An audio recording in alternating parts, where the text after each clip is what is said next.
Board exam की तैयारी करने का इससे ज़्यादा अच्छा कोई तरीका होगा ही नहीं। स्टूडेंट, अगर आप चाहते हो कि 2027 के बोर्ड एग्जाम में ना आप बहुत ज़बरदस्त आंसर लिख कर आओ, बहुत ज़बरदस्त आपकी परसेंटेज बन जाए, तो आपको ये तरीका लाजमन फॉलो करना चाहिए। अब आपके पास जो भी टाइम पीरियड रह गया है अपने पेपरों की तैयारी करने का ना, उसमें इन क्वेश्चंस को, इन सवालात को ना प्रिपेयर कर लो। इन क्वेश्चंस को तो छोड़ना ही नहीं, बहुत अच्छे से समझ के पढ़ लो इन सवालात को। देखना आपका पेपर बहुत आसानी से, बहुत अच्छे से हो जाएगा।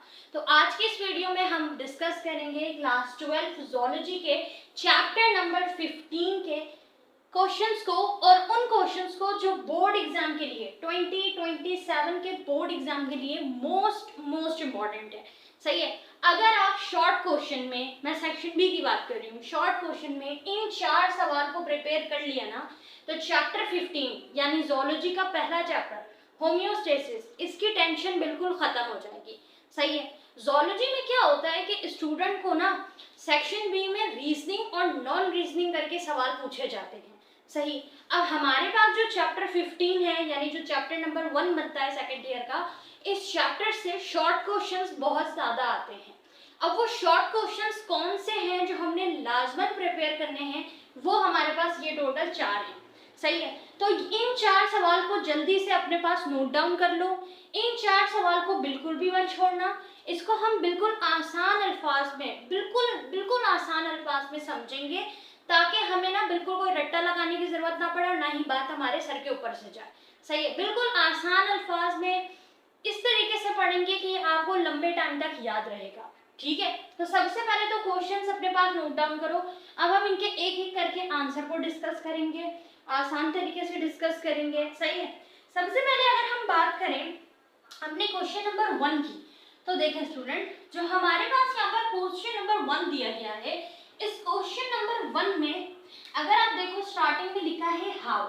सही है। यानी कि ये हमारे पास WH क्वेश्चन है, यानी ये रीजनिंग सवाल है।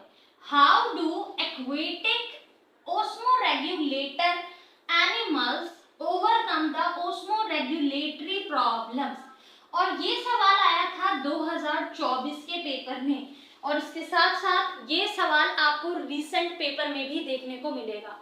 तो अगर 2027 के पेपरों में अच्छी तैयारी करना चाहते हो, तो कुछ हमारे पास सवालात ऐसे हैं ना जिनकी आपने प्रिपरेशन जरूर करनी है। उसमें से पहला सवाल है एक्वेटिक ओस्मोरेगुलेटर जितने भी होते हैं वो ओस्मोरेगुलेटरी प्रॉब्लम से कैसे ओवरकम करते हैं, यानी ओस्मोरेगुलेटरी प्रॉब्लम से अपने आप को कैसे सेफ करते हैं, महफूज करते हैं। सही। तो सबसे पहले इसके आंसर को लिख लेते हैं, फिर इसके कॉन्सेप्ट को समझ लेंगे। सही है। तो जल्दी से नोट बुक उठा लो, पेपर उठा लो, पेंसिल उठा लो और आंसर लिखना शुरू करो। आंसर लिखते हैं, फिर इंशाल्लाह मैं इसका कॉन्सेप्ट आपको समझाऊंगी कि इसके पीछे एक्चुअल में कॉन्सेप्ट क्या है। सही है। तो सवाल में था कि कैसे ओस्मोरेगुलेटरी, जो हमारे पास एक्वेटिक ओस्मोरेगुलेटर्स है, ओस्मोरेगुलेटरी प्रॉब्लम से बचते हैं। तो देखो, ओस्मोरेगुलेटरी अगर हम एक्वेटिक की बात करें, यानी कि सी की बात करें, समुद्र में कौन कौन से होते हैं, तो समुद्र में सबसे पहले हमारे पास आ जाता है स्टूडेंट फ्रेश वाटर वाले। ठीक है। फ्रेश वाटर वाले एनिमल्स। सही। सबसे पहले हमारे पास आ जाते हैं फ्रेश वाटर एनिमल्स। सही। उसके बाद हमारे पास आ जाता है मरीन वाटर एनिमल्स। सही है।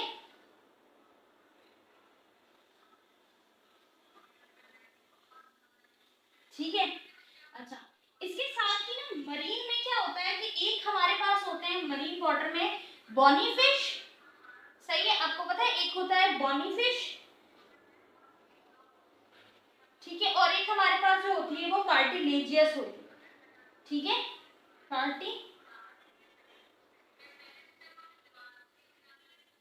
Cartilaginous fish. सही है। ठीक है।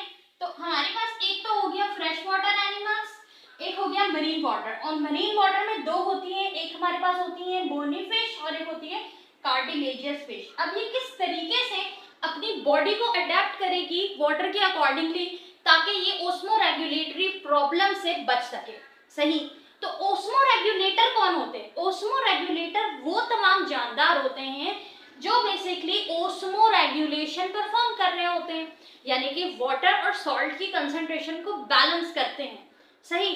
अब जैसे कि अगर हम बात करें एक्वेटिक की, यानी सी की, समुंदर की, तो समुंदर में हमारे पास डिफरेंट तरीके के ऑर्गेनिजम्स होते हैं, फिश में भी और बाकी ऑर्गेनिज्म में भी, स्टार फिश है, जेली फिश है, सही है ना। तो यहाँ पर फ्रेश वाटर और मरीन वाटर है। फ्रेश वाटर वो पानी जो बिल्कुल फ्रेश होता है, यानी कि जिसमें सॉल्ट की कंसंट्रेशन ज्यादा नहीं होती, और एक हमारे पास है मरीन वाटर। मरीन वाटर से मुराद है कि भाई जिसमें सॉल्ट की कंसंट्रेशन ज्यादा होती है, यानी कि जो सॉल्टी होता है। अब जैसे अभी आप सी साइड गए होंगे, अगर, मुझे पता है ज्यादा स्टूडेंट्स घूमने जा चुके हैं भाई, तो घूम फिर के आ गए हो, अब अच्छे से तैयारी करने का टाइम है, सही है। अब जैसे आपने अगर समुद्र गए हो, सी साइड गए हो फैमिली के साथ, तो आपने देखा होगा कि भाई कितना ज्यादा वाटर जो था वो सॉल्टी था, सही, खारा था। अब इसके सी साइड के अलावा और भी जगह है। अब यहाँ पर आपने देखा है कि जो वाटर होता है वो कितना ज्यादा सॉल्टी होता है, सही है, कितना ज्यादा जो है ना वो नमकीन होता है, खारा होता है, सही है। तो वो हमारे पास कहलाते हैं मरीन वाटर ऑर्गेनिज्म, यानी उस पानी के अंदर रहने वाले तमाम जानवर कहलाते हैं मरीन वाटर ओस्मो रेगुलेटर। अब उनमें भी दो कैटेगरी आ गई स्टूडेंट, एक बॉनी फिश की और एक हो गई कार्टिलेजियस फिश की।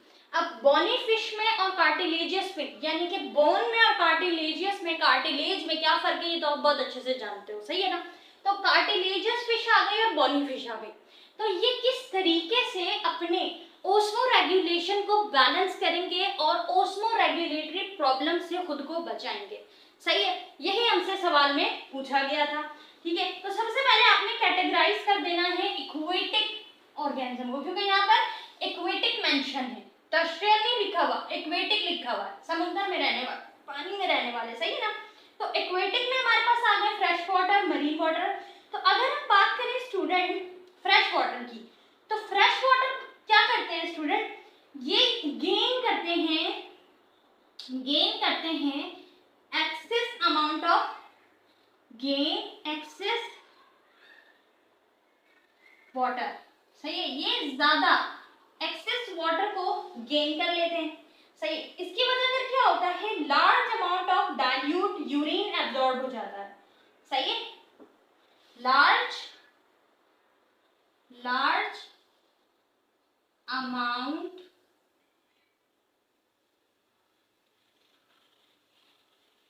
amount of dilute urine, सही है। अब ये क्या हो जाएगा, एब्जॉर्ब हो जाएगा, ठीक है।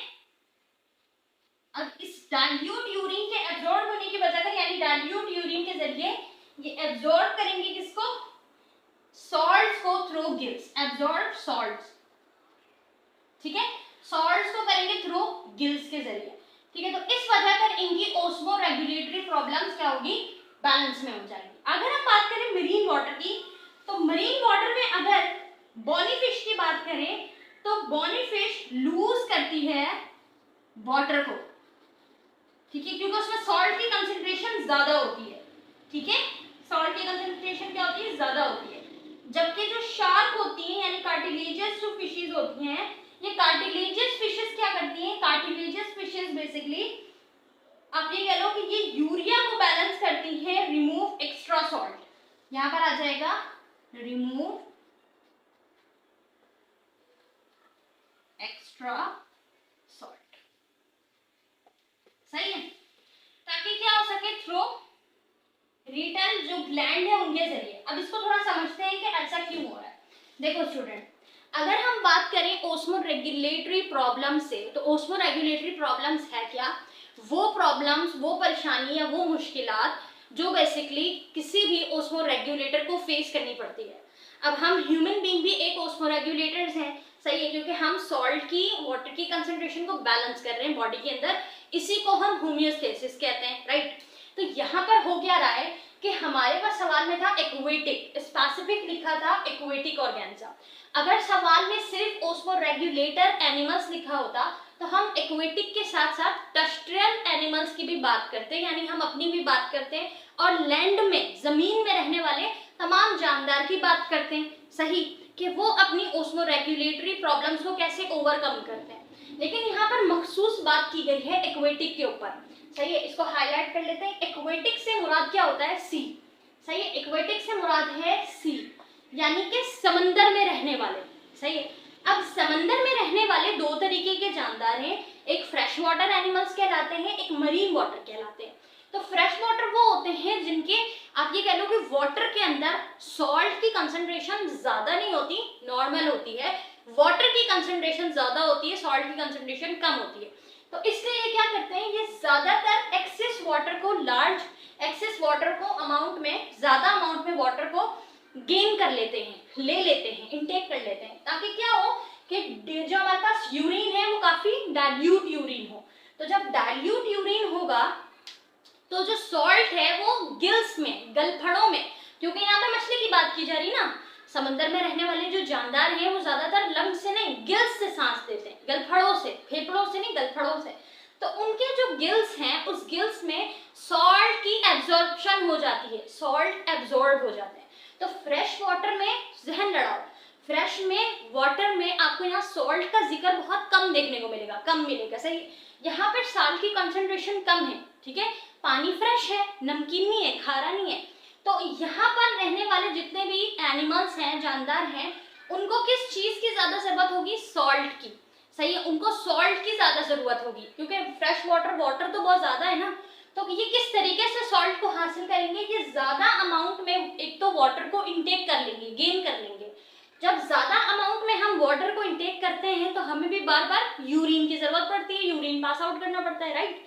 तो यहाँ पर जैसी ये organisms, animals dilute urine pass out करेंगे तो पीछे बचा हुआ जितना सॉल्ट है वो अगेन गिल्स में, गलफड़ों में एब्जॉर्ब हो जाएगा। ठीक है, तो इस तरीके से अपनी ओस्मोरेगुलेटरी प्रॉब्लम्स को ओवरकम करते हैं। इनकी प्रॉब्लम है क्या? इनकी प्रॉब्लम है सॉल्ट की कमी, जिसको ये कैसे पूरा करेंगे? ज्यादा पानी को इंटेक करके। सही है। अच्छा, अब बात करते हैं मरीन वाटर की। मरीन वाटर की प्रॉब्लम है सॉल्ट का ज्यादा होना, यहाँ पे सॉल्ट की कमी, मरीन वाटर में सॉल्ट का ज्यादा होना। क्योंकि मरीन वाटर कौन से पानी होते हैं? मरीन वाटर वो वाटर होता है जिसमें सॉल्ट की कंसंट्रेशन ज्यादा होती है, यानी खारा पानी, नमकीन। ठीक है, अब यहाँ पर सॉल्ट की कंसंट्रेशन चूंकि ज्यादा है तो इसमें क्या होगा कि मरीन वाटर लूज करेंगे वाटर को। सही है, बॉनी फिश में, जैसे कि यहाँ पे दो कैटेगरी है, एक बॉनी फिश है, कार्टिलेजियस फिश है। तो बॉनी फिश में वाटर लूज होगा और यहाँ पर कार्टिलेजियस फिश में ज्यादा सॉल्ट को रिमूव किया जाएगा। सही है स्टूडेंट, तो ये तरीकेकार होता है फ्रेश वाटर का और मरीन वाटर एनिमल्स का, बेसिकली अपने ओस्मोरेगुलेटरी प्रॉब्लम्स को ओवरकम करने का। ठीक है ना, अब पढ़ते हैं हम सेकंड क्वेश्चन की तरफ। सेकंड क्वेश्चन में लिखा है right the name, cause and symptoms of disorder of the urinary tract. Urinary tract से क्या मुराद कि हमारे पास जो कंप्लीट यूरिनरी सिस्टम है, ठीक है, यूरिनरी सिस्टम जो है, इस यूरिनरी सिस्टम में एक डिसऑर्डर होता है जिसका आपने नाम सुना होगा UTI, यानी कि यूरिनरी ट्रैक्ट इन्फेक्शन। सही, UTI। तो इसके साथ साथ भी मजीद कुछ डिसऑर्डर है, तो उस डिसऑर्डर के आपने नाम बताना है, कॉज वजह बतानी है, सिम्टम्स अलामतें बतानी है। सही, तो हम देखते हैं कि भाई कौन कौन सी हमारे पास स्पेसिफिक यूरिनरी डिसऑर्डर्स हैं। सही, उनके नाम, उनके कॉजेस यानी कि वजह, उनके होने की वजह, और साथ ही साथ उनके सिम्टम्स। सही है, तो सबसे पहला जो नाम, कॉमन नेम, अगर हम मोस्ट कॉमन नेम की बात करें, that is the kidney stone. सही है, तो most common kidney stone. Kidney stone की अगर सिंपली कॉज की बात करें, सही है, नेम हो गया किडनी स्टोन, कॉज की बात करें तो एक्सेस सॉल्ट। अब आप कहोगे मिस एक्सेस सॉल्ट से कैसे, अभी समझाती हूँ। एक्सेस सॉल्ट, ज्यादा नमकीन। सिम्टम्स की बात करते हैं, अगर हम किडनी स्टोन्स की अलामत की बात करें, क्या अलामत जाहिर होती है? आमतौर पर आपने किडनी स्टोन जिसको होता है, गुर्दे में पथरी, तो क्या अलामत देखी है? Most common severe pain. Severe pain से मुराद है बहुत ज्यादा दर्द होना, दर्द की शिद्दत बढ़ना। आपने देखा होगा जब किडनी स्टोन होता है, गुर्दे में पथरी होता है, तो पसली में यानी कि गुर्दे की तरफ बहुत ज्यादा तकलीफ होती है, बहुत ज्यादा दर्द होता है, बहुत दर्द होता है बर्दाश्त से बाहर। तो उसी से हम अंदाजा लगाते हैं कि गुर्दे में पथरी है, फिर टेस्ट होता है और उस टेस्ट के बाद पता चलता है। सही है। तो यहाँ पर कॉज है इसका basically excess salt. Excess salt cause कैसा है, देखो एक्सेस सॉल्ट यानी सॉल्ट क्या होता है आपको पता है, सॉल्ट कैल्शियम है। तो कैल्शियम ऑक्सिलेट की जब क्वांटिटी अमाउंट बढ़ती है तो वो एक स्टोन की शक्ल इख्तियार करता है, वो एक जगह जमा होता है, यानी कैल्शियम ऑक्सिलेट जमा होता है किडनी के जो रास्ते हैं उन रास्तों में, और जमा होने के बाद उस ट्यूबली में जमा होने के बाद जो रिनाल ट्यूब होता है उसमें जमा होने के बाद एक स्टोन की शक्ल इख्तियार करते हैं और फिर वो रास्ता ब्लॉकेज करते हैं। सही है। तो इसी को हम कहते हैं किडनी स्टोन, और इसके सिम्टम्स है सीवियर पेन। तो एक्सेस सॉल्ट से मुराद कैल्शियम ऑक्सिलेट। सही। अच्छा, अब यहाँ पर एक और रीजन है, एक और हमारे पास डिसऑर्डर है। वो डिसऑर्डर है बेसिकली जो अभी मैंने आपको बताया यूटीआई। सही है। यूटीआई, अगर हम यूटीआई की बात करें तो यूटीआई की फुल फॉर्म क्या होगी, यूरिनरी ट्रैक से मुराद है रास्ता, ठीक है, इन्फेक्शन, ठीक है, यूरिनरी ट्रैक इन्फेक्शन। सही है, यूटीआई। अच्छा, यूटीआई में अगर इसकी कॉज की बात करें, यानी कि ये इन्फेक्शन होता क्यों है, वजह क्या है इसकी, तो वो है बेसिकली बैक्टीरियल, आप ये कह लो इन्फेक्शन, ठीक है, बैक्टीरियल यानी बैक्टीरिया की वजह का। और अगर हम इसके बात करें स्टूडेंट सिम्टम्स की, तो इनकी अलामतों में जो है ना सबसे ज्यादा मोस्ट डेंजरस वो है बर्निंग इन यूरिनेशन, यानी कि यूरिन पास आउट करने के दौरान बहुत ज्यादा जलन होना, तकलीफ होना, फटीग यूरिनेशन या क्लाउडी यूरिन का कलर चेंज होना, that is the symptoms of urinary tract infection. Urinary tract infection में सबसे पहले इसको जो डायग्नोज किया जाता है by the help of test, urine test की मदद से इसको डायग्नोज किया जाता है। सही है। अच्छा, किडनी स्टोन को डायग्नोज किया जाता है by the help of ultrasound, ठीक है, अल्ट्रासाउंड करवाने से फिर क्या होता है पता चलता है किडनी स्टोन का कि गुर्दे में पथरी है या नहीं है, पथरी की वो कैसी है, पथरी की आप ये कह लो कि मौजूदगी, यानी वो कैसा है, ज्यादा बड़ा पथरी है या छोटी है। जब छोटी पथरी होती है तो मेडिसिन के थ्रू ही वो यूरिन में पास आउट हो जाती है, निकल जाती है। सही है।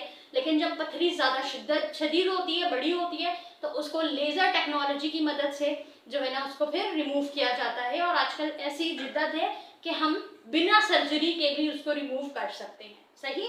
अच्छा, इसके अलावा तो इसका हमने किस तरह डायग्नोज करना है, इसका डायग्नोज करने का तरीका ये है कि किडनी स्टोन में अल्ट्रासाउंड रिकमेंड किया जाता है, रिपोर्ट आती है और उसके बाद पता चलता है। सही है। जबकि यूआईटी जो है यूरिनरी ट्रैक्ट इन्फेक्शन, ये bacterial infection E coli bacteria की वजह कर होता है, और इसको कैसे डायग्नोज किया जाता है, यूरिन टेस्ट की मदद से, यूरिन के कलर की उससे भी सिम्टम से भी जाहिर कर लेते हैं। और बर्निंग इन्फेक्शन, बर्निंग यूरिनेशन, यानी कि यूरिन पास करते वक्त बहुत तकलीफ होना, जलन होना, तो ये सिम्टम्स हैं इसके। सही है। तो ये कॉमन हमारे पास क्या थे, डिसऑर्डर्स थे यूरिनरी ट्रैक्ट के, तो हमने ये दोनों मेंशन कर दिए। सही है। अच्छा, अब आते हैं स्टूडेंट हम अपने तीसरे सवाल की तरफ। तो तीसरा हमारे पास जो शॉर्ट है ना उसमें लिखा है how do osmoregulation take place in terrestrial animals. यहाँ पे इक्वेटिक का पूछा गया था, और वो भी ये पूछा गया था कि इक्वेटिक जो हमारे पास एनिमल्स हैं वो ऑस्मोरेगुलेटरी प्रॉब्लम्स को ओवरकम कैसे करते हैं, जबकि इस सवाल में पूछा गया है ऑस्मोरेगुलेशन कैसे परफॉर्म होती है टेरेस्ट्रियल एनिमल्स की बॉडी के अंदर। सही है। तो इसके आंसर को डिस्कस करते हैं, इसका आंसर बड़ा इंटरेस्टिंग है। ठीक है। तो आंसर नंबर 3 में टेरेस्ट्रियल एनिमल्स मेंटेन करते हैं सॉल्ट और वाटर की बैलेंस को किडनी के जरिए। तो सबसे पहले तो आप ये लिखोगे कि जो हमारे पास टेरेस्ट्रियल एनिमल्स है स्टूडेंट, टेरेस्ट्रियल एनिमल्स ये क्या करते हैं basically, balance the salt and water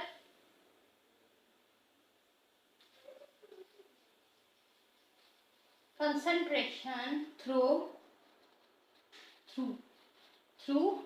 kidney. So the main organ which associate for the osmoregulation in terrestrial animals, that is the kidney, right? So kidney की मदद से ही osmoregulation होती है. इसके अलावा एक हार्मोन भी है. उस हार्मोन का नाम क्या है? किडनी. और साथ में एक हार्मोन, ऐसा हार्मोन है जो बेसिकली सॉल्ट वाटर की कंसंट्रेशन को बैलेंस करता है in human body, in terrestrial animals, that is the ADH, यानी कि एंटी डाययूरेटिक हार्मोन. ADH नाम याद रखना, यहाँ पे लिख देती हूँ, किडनी एंड ADH हार्मोन. सही है, ADH यानी एंटी डाययूरेटिक हार्मोन. सही है. अच्छा, अब ये तो पता चल गया कि कौन सा ऑर्गन या हार्मोन है जो बैलेंस कर रहा है. ये बैलेंस करते कैसे हैं, पॉइंट में लिखते हैं. ठीक है, ये बैलेंस करते कैसे हैं ये समझते हैं. सबसे पहले अगर हम देखें तो हमारे पास जो पहला पॉइंट है, that is they prevent excess loss of water. ठीक है, दे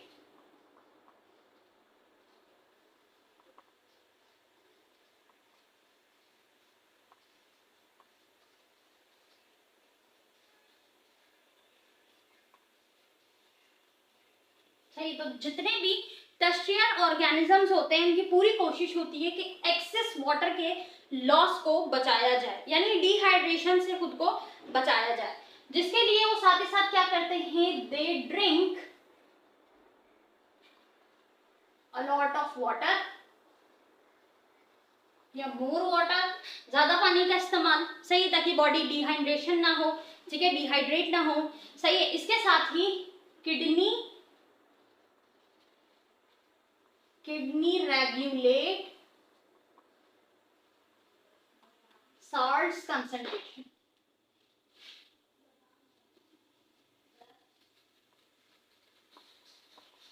राइट. तो किडनी सॉल्ट्स की कंसंट्रेशंस को रेगुलेट करता है, किस तरीके से, उसको रीअब्सॉर्ब करके और सिक्रीट करके. अच्छा, यहाँ पे सॉल्ट्स की कंसंट्रेशन में आपको क्या देखने को मिलेगा, सोडियम आयन. सही है. इस तरीके से टेरेस्ट्रियल एनिमल्स ओस्मोरेगुलेशन को, यानी कि अपनी वाटर और सॉल्ट की कंसंट्रेशन को बैलेंस करते हैं. सही है. तो सबसे इंपॉर्टेंट अगर हम बात करें ओस्मोरेगुलेशन इन टेरेस्ट्रियल एनिमल्स, तो ये क्लियर कर लो कि टेरेस्ट्रियल एनिमल्स वो तमाम एनिमल्स, जानदार होते हैं जो लैंड में रहने वाले होते हैं, जमीन में रहने वाले होते हैं, उनको हम टेरेस्ट्रियल एनिमल्स कहते हैं. जिसमें हम एनिमल्स के साथ स्टूडेंट ह्यूमन बीइंग भी आ जाते हैं, ह्यूमंस भी आ जाते हैं. सही है स्टूडेंट. अच्छा, टेरेस्ट्रियल एनिमल्स जो होते हैं ये बैलेंस करते हैं सॉल्ट की और वाटर की कंसंट्रेशन को through kidney and ADH hormone. ADH hormone यानी एंटी डाययूरेटिक हार्मोन, और किडनी के जरिए ये अपनी सॉल्ट और वाटर की कंसंट्रेशन को बैलेंस करते हैं. सही है. अच्छा, अब ये किस तरीके से चीजों को लेके चलते हैं ताकि ये कंसंट्रेशन ये बैलेंस रहे. सबसे पहला, ये इनकी पूरी कोशिश होती है इन तमाम जानदार की कि ये एक्सेस लॉस ऑफ वाटर से बचें, यानी ज्यादा पानी बॉडी से ना जाया हो, ना निकले. सही है. ना निकलने से मुराद यूरिन के जरिए या स्वेटिंग के जरिए. तो कोशिश रहती है कि अपनी बॉडी को हम डिहाइड्रेशन से बचाएं. ठीक है, इन तमाम जानदार की कोशिश होती है. अच्छा, they drink a lot of water, इस वजह से ये ज्यादा पानी पीते हैं. सही है. Kidney regulate salt concentration Na और Cl. नाउ स्टूडेंट, अब हम बढ़ते हैं अपने फोर्थ क्वेश्चन की तरफ, और लिखा है Why do starfish and jellyfish do not need osmoregulation? कि क्यों भाई स्टारफिश को और जेलीफिश को ओस्मोरेगुलेशन की जरूरत नहीं पड़ती. सही है. तो इसका रीजन क्या है. ऐसे तो तमाम हम अगर बात करें इक्वेटिक लिविंग ऑर्गेनिज्म की, तो इक्वेटिक लिविंग ऑर्गेनिजम्स को बैलेंस की जरूरत पड़ती है, यानी ओस्मोरेगुलेशन की जरूरत पड़ती है. तो फिर सॉल्ट और वाटर की कंसंट्रेशन को बैलेंस करने के लिए, यानी ओस्मोरेगुलेशन के लिए स्टारफिश और जेलीफिश को क्यों नहीं जरूरत है. सही है. उसका कोई तो कोई रीजन होगा. सही है. तो अगर हम बात करें स्टारफिश और जेलीफिश की ओस्मोरेगुलेशन की क्यों नहीं पड़ती, तो रीजन है इसका, सिंपल रीजन है, बिकॉज दे आर, ये दोनों क्या होते हैं, ओस्मो कन्फॉर्मर्स होते हैं. सही है. Osmo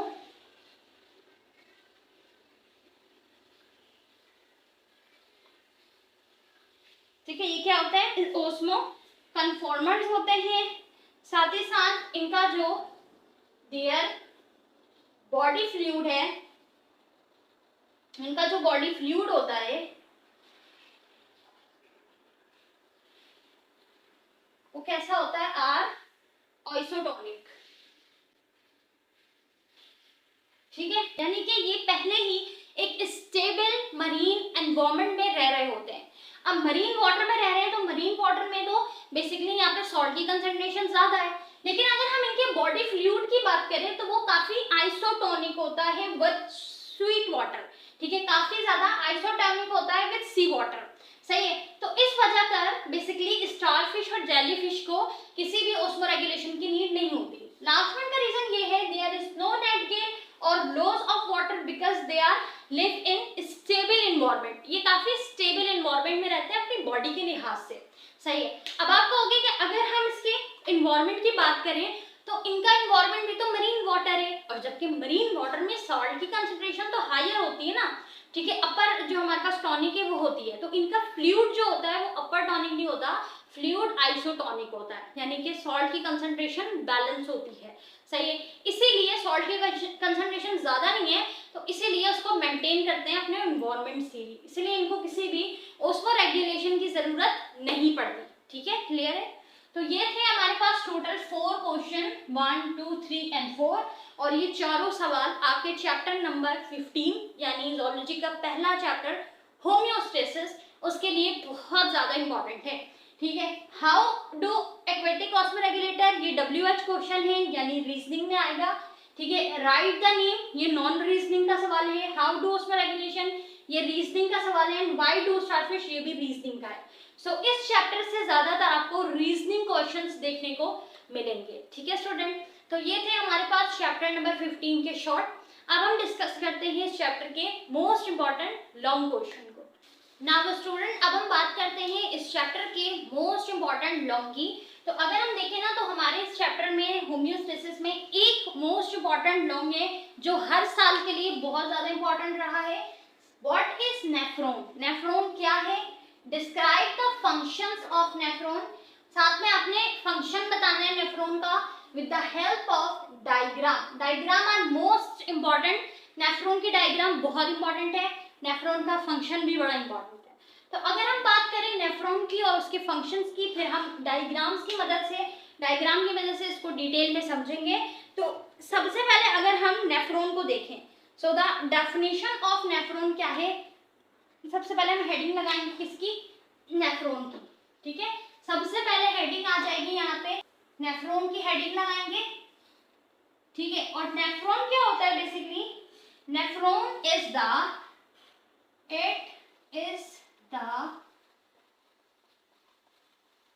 structural and functional unit of the kidney। सही है, nephron it is the structural and functional unit of kidney, यानी आसान अल्फाज में अगर कहें तो किडनी बहुत सारे मिलियंस ऑफ नेफ्रॉन्स से मिलके बनी है। सही है, जैसे एक ह्यूमन बॉडी, ह्यूमन ऑर्गन बहुत ज्यादा सेल्स से मिलकर बने हैं, तो millions of nephron can make kidney. Kidney को बनाने वाले कौन होते हैं भाई, नेफ्रॉन होते हैं।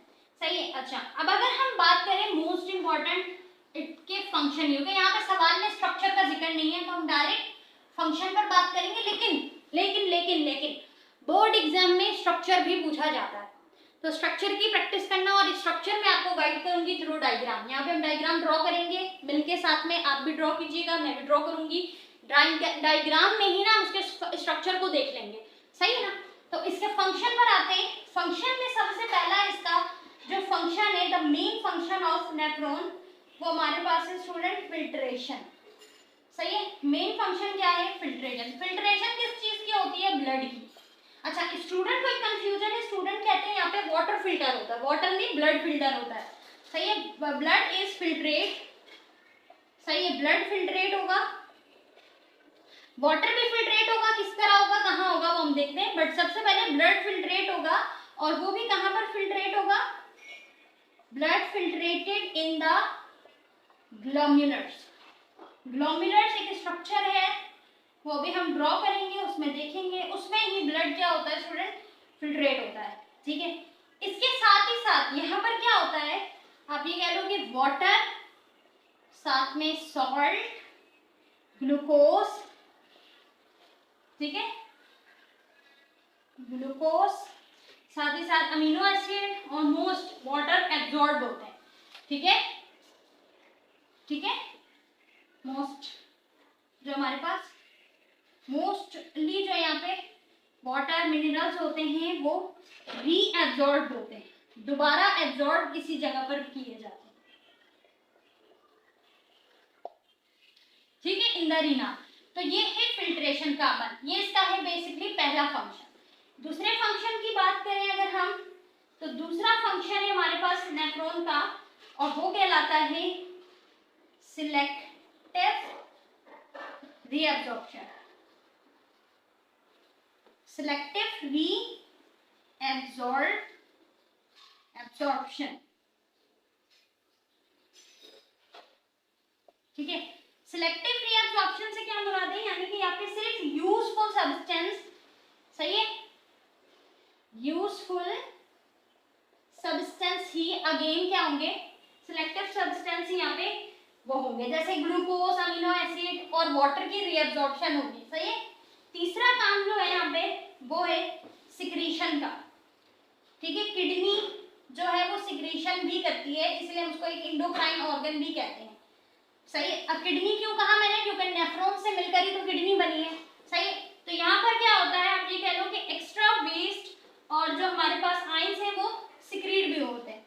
ठीक है, एक्स्ट्रा ग्लैंड भी और एक्स्ट्रा वेस्ट आइंस सिक्रीट होंगे, बॉडी से निकलेंगे। सही है। लास्ट में और मोस्ट इंपॉर्टेंट चौथा फंक्शन यहाँ ऊपर लिख रही हूँ ताकि नजर आए। चौथा फंक्शन है most important function, that is urine formation. Most important function of the nephron is urine formation, यानी कि यहाँ पर फाइनल यूरिन जो है वो फॉर्म होगा, एक जगह इकट्ठा होगा। सही है। कहाँ पर इकट्ठा होगा वो तो आपको पता है। ठीक है, वो बेसिकली हमारे कलेक्टिंग डक्ट में होगा। ठीक है, कलेक्टिंग डक्ट में। तो इसको अच्छे से एक और बार रिवाइज करते हैं। देखो, सबसे पहले सवाल में लिखा था व्हाट इज नेफ्रॉन, नेफ्रॉन क्या है। तो नेफ्रॉन आसान अल्फाज में एक ऐसा स्ट्रक्चरल और फंक्शनल यूनिट है किडनी का, यानी कि किडनी मिलियंस ऑफ, एक नहीं, दो नहीं, चार नहीं, 10 नहीं, मिलियंस ऑफ नेफ्रॉन से मिलकर किडनी बनी है। ठीक है, एक किडनी नहीं, दोनों किडनीज आएगा, क्योंकि पेयर ऑफ किडनी होती है ना, मतलब किडनी कैसे होती है ऐसे करके, that is our kidney, the bean like structure. तो पेयर ऑफ किडनी ना, 1 and 2। सही है। तो ये दोनों मिलियन ऑफ नेफ्रॉन से मिलकर बनी है, राइट। तो किडनी के फंक्शंस की बात करें, एक नहीं एक से ज्यादा फंक्शन है। फिल्ट्रेशन, यानी कि ब्लड को फिल्ट्रेट करना। ब्लड कहाँ फिल्ट्रेट होगा, ग्लोम्युलर्स के स्ट्रक्चर में। ग्लोम्युलर्स क्या है अभी हम ड्रॉ करेंगे। वाटर की, सॉल्ट की, ग्लूकोज की, मोस्ट वाटर रीएब्जॉर्ब होते हैं इसी जगह पर। साथ ही इसका एक और फंक्शन है सिलेक्टिव रीएब्जॉर्प्शन करना।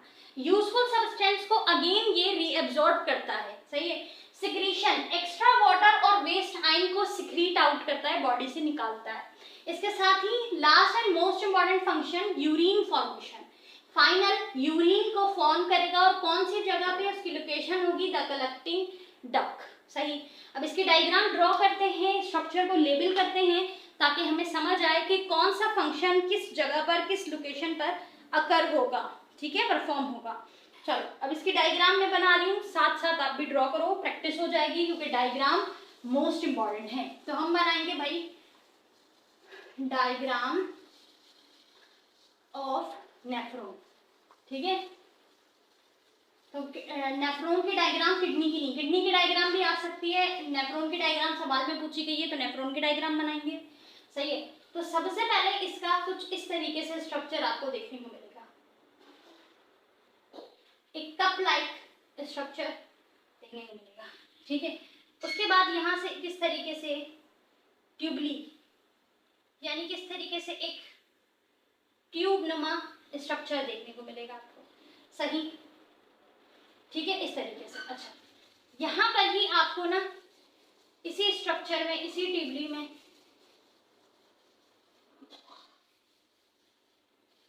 इस तरीके से लॉन्ग यू शेप स्ट्रक्चर देखने को मिलेगा, ठीक है। कैसा structure? Long U shape structure देखने को मिलेगा, किस तरीके से साफ विजिबल जॉइंट हुआ, सही है, इस तरीके,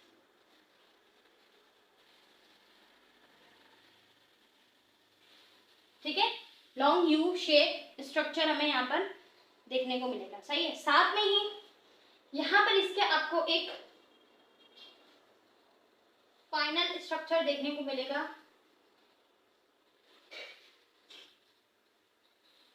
this structure called the collecting duct,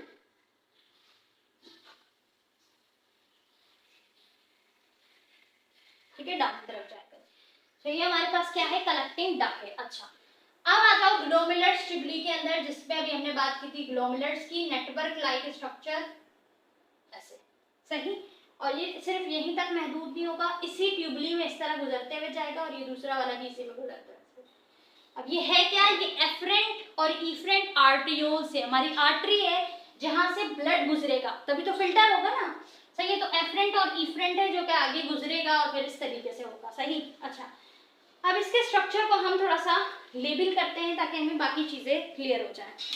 सबसे पहले एफरेंट और इफरेंट आर्टरियोल्स को, जो ब्लड को, एक होंगे जो ब्लड को लेकर आएगा, एक होगा जो ब्लड को फिल्टर होने के बाद लेकर जाएगा, सही। तो सबसे पहले हमारे पास आता है इस तरफ वाला, that is called the efferent arterioles, ठीक है।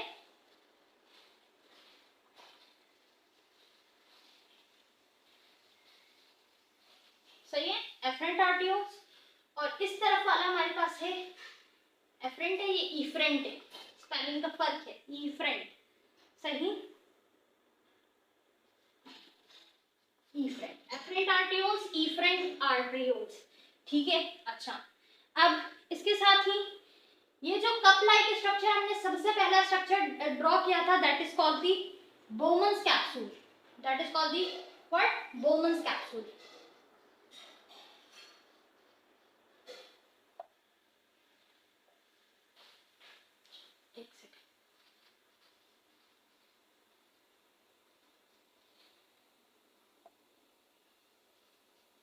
सही, ये हमारे पास है बोमन्स कैप्सूल।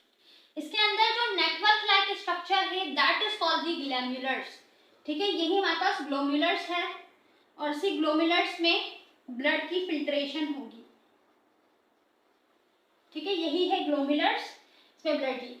अगर हम बात करें ना इन दोनों की साथ, यानी कि बोमन्स कैप्सूल की और ग्लोम्युलर्स की, तो बोमन्स कैप्सूल को और ग्लोम्युलर्स को अगर इकट्ठा पढ़ा जाए, दोनों को मिलाकर, इन दोनों को, बोमन्स कैप्सूल को और इसको, तो इनको हम कहते हैं मेलाफिजन कैप्सूल, सही है, मेलाफिजन कार्टिसल्स। मेलाफिजन कार्टिसल्स यानी कि बोमन्स कैप्सूल और ग्लोम्युलर्स दोनों की बात की जाएगी, यहाँ पे लिख रहे हैं।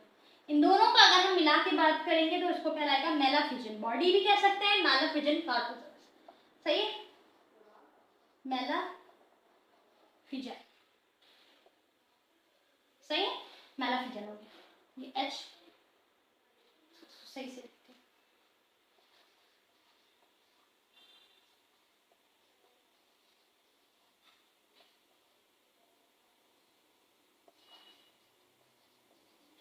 सही है, मेलाफिजन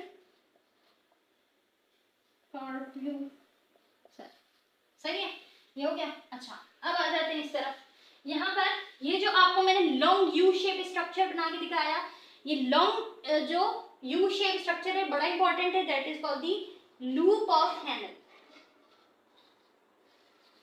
लूप ऑफ हैनल है। और ये जो हमारे पास स्ट्रक्चर है that is called the collecting duct. Collecting duct वही जहां पर यूरिन फाइनल फॉर्म होके कलेक्ट होगा, सही।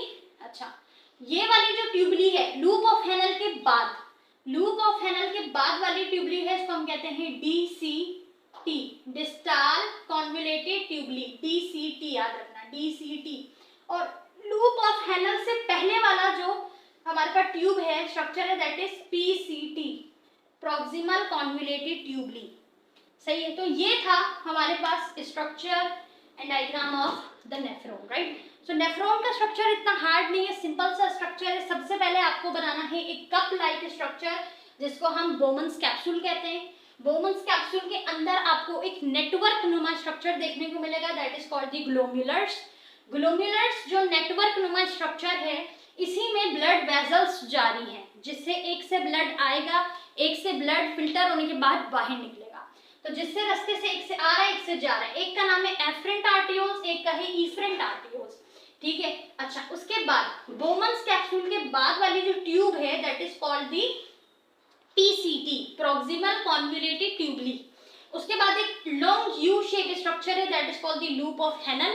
उसके बाद अगेन इस तरीके से आपको स्ट्रक्चर देखने को मिलेगा PCT की तरह, that is called the DCT, distal convoluted tubule. Last में एक लॉन्ग ट्यूब होगी जिसको हम कलेक्टिंग डक्ट कहते हैं, ठीक है। तो ये है complete structure of nephron. Nephron का काम ना सिर्फ ब्लड को फिल्ट्रेट करना है, ना सिर्फ वाटर को बैलेंस करना है, वाटर को हम जो है ना ये कह लें कि वाटर की रीएब्जॉर्प्शन करनी है, मिनरल्स की रीएब्जॉर्प्शन करनी है, बल्कि ये सिक्रीशन भी करते हैं। एक्स्ट्रा अमाउंट ऑफ मिनरल्स को, एक्स्ट्रा वाटर को सिक्रीट भी करते हैं, निकालते भी हैं बॉडी से। तो ये फंक्शन होता है नेफ्रॉन का, ये इसकी डायग्राम है। And the last and most important function of nephron यानी कि kidney is urine formation. Final urine बनाता है, डक्ट पे कलेक्ट होता है, इसीलिए इसका नाम कलेक्टिंग डक्ट है, कलेक्ट होना। देन कलेक्ट होने के बाद ये फिर यहाँ से बाहर निकलता है, और बाहर आपको ये डायरेक्ट बॉडी से बाहर नहीं निकलेगा, यहाँ पे फिर उसके बाद जो रास्ता आएगा that is called the human urinary system. Human urinary system में फिर ये यूरिन जाएगा और फिर यूरिनरी ब्लैडर से फिर बॉडी से पास आउट होगा, सही है। तो ये था कंप्लीट स्ट्रक्चर ऑफ नेफ्रॉन, ठीक है। इसको अच्छे से समझ लें, डायग्राम की प्रैक्टिस कर लें। ये एक लॉन्ग क्वेश्चन मोस्ट इंपॉर्टेंट है, ना सिर्फ फंक्शन स्ट्रक्चर भी देखना और इसके डिसऑर्डर भी देखना शॉर्ट क्वेश्चन के लिए। अच्छा, एक और लॉन्ग सवाल, for the safe side thermoregulation, उसको जरूर प्रिपेयर कर लेना, ठीक है स्टूडेंट। आई होप कि आपको ये तमाम सवाल और इनके आंसर्स अच्छे से समझ आ गए होंगे। अगर आपके जहन में कोई सवाल हो तो कमेंट में ज़रूर पूछना। अगर आप 2027 बोर्ड एग्जाम की प्रिपरेशन कर रहे हो तो इन सवाल को मिस मत करना, ठीक है। मिलते हैं नेक्स्ट लेक्चर में, जब तक के लिए अल्लाह हाफ़िज़।